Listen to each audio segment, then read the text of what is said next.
Well, it's Friday again, and that means Jess Franco. Today I've got a review of not a film by Franco, but a documentary of a film that he made. Last week I talked about Blind Target. During the production of that film in 2000, Brian Horowitz did a documentary called Antena Criminal, the making of a Jess Franco film. So he covered basically the backstory to the making of Blind Target. Now, this is a shot-on-video film, and the documentary is as well. This is really kind of a burn-on-demand disc. I got it from Trash Palace. If you have an interest in it, if you're a hardcore Franco fan, I think it's must viewing. If you're not a big Franco fan, you probably a lot of this is going to escape you. But there were some moments in this film that was of particular interest to Franco fans. You really get a behind-the-scenes, blow-by-blow look at the making of a low-budget direct-to-video film, and in this case, director Jess Franco. It has interviews with Franco, Lena Remey, and it kind of covers all the aspects of the production. There's, as is typical of these kind of shot on video things, the production values are really cheap. The sound quality is not good in some respects, and I was kind of disappointed because they had subtitles, but only when he spoke in English. So when Franco spoke in Spanish, no subtitles. That was very disappointing because there were some moments in this when he's speaking Spanish, I would have loved to have heard what he said. The centerpiece of this documentary is a scene where they're filming a scene in Blind Target with the two women leads, and one of the women leads basically doesn't know the lines. And I shouldn't even say lines plural. She didn't know how to say one line. She couldn't say one line, and it took over an hour, and they still didn't get the shot. And you see Jess Franco just kind of dissolving as he just gets so frustrated with this girl because she isn't taking it seriously, doesn't know the line, can't say the line, and he ends up just getting beside himself and. Speaking in Spanish and getting very high-pitched, and he ends up just going in another room and sitting there smoking a cigarette, and multiple cigarettes, actually. The scene is actually also important because it shows the bond between Lena Remey and Jess Franco, which has been a long-term bond for many, many years.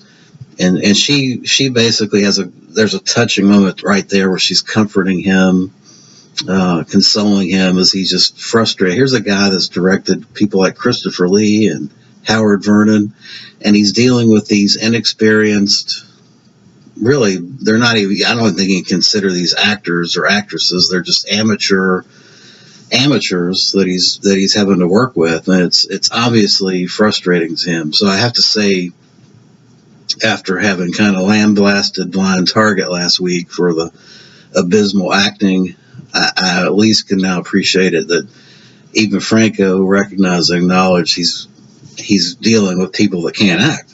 I mean, he's just kind of stuck making a movie that was a great concept, but if you don't have good acting, there's not much a director can do. So it's fascinating from that respect. This title of this thing is called Antena Criminal, which is kind of strange. They shot a lot of the scenes for Blind Target in a hotel in Spain.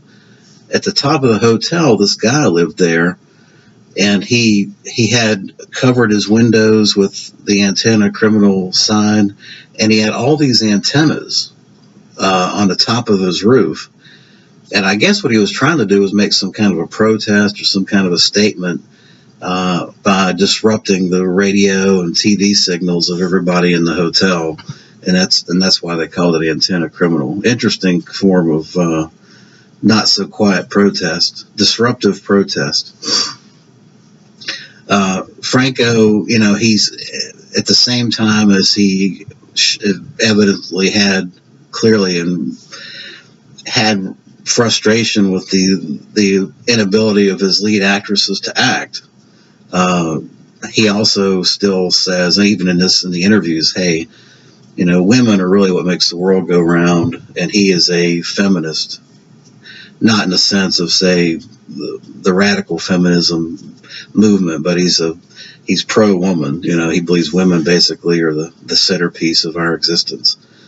So at one minute he's cursing in Spanish and telling this girl she can't act, and can't even say one line and get it straight. And then the next scene he's talking about how he just worships women. So I think he's just an interesting and dynamic character. At 70 years old, this film was basically shot in 2000, and you get to see him basically trudging on with the energy of a 20-year-old. There are scenes, of course, where he's kind of semi-wheelchair bound, chain smoking cigarettes, but you got to admire the energy of the guy, and his willingness to try to put on screen things that they're probably quite honestly, it was very much beneath him.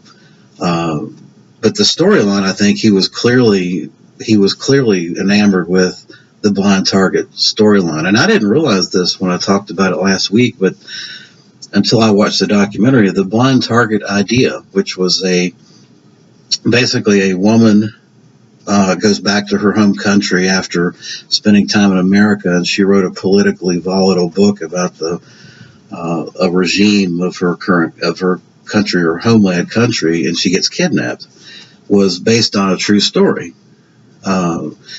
A government, he didn't specify what government he was talking about, but basically the government kidnapped what they thought was a political rebel rouser, tortured the person, hooked electrodes to their legs and private parts, and tortured them. So the film was based on real events, according to Franco. And so he obviously has a passion for the material, and of course given his experience with the Franco regime in Spain, you can understand his willingness and interest in portraying anti-fascist type governments, that type of thing. But if you got bad actors as no matter how good and how interesting your storyline or plot is, bad acting is just going to bring it to a screeching halt, which unfortunately it did for Blind Target. So interesting. It's very interesting. A lot of dialogue. Lena Romay, of course, is in this. Leanna Quigley. There was an interesting, 5 or 10 minute back and forth between Leanna and Jess Franco, talking about the issues of current actors as opposed to the actors of yesteryear, and how the current actors have a tendency to only care about how they look versus the technical aspects, learning their lines, for example, basic stuff. So they were bemoaning the fact that today's actors really just don't take the art of acting very seriously. They're more concerned about how they look, and they did go they started rattling off who they felt like was a decent actor and who they thought was not a good actor. Leonardo DiCaprio came up actually as one of the actors that they didn't think much of. Guys like Sean Connery, great actor. Leonardo DiCaprio, not so much. Interesting discussion.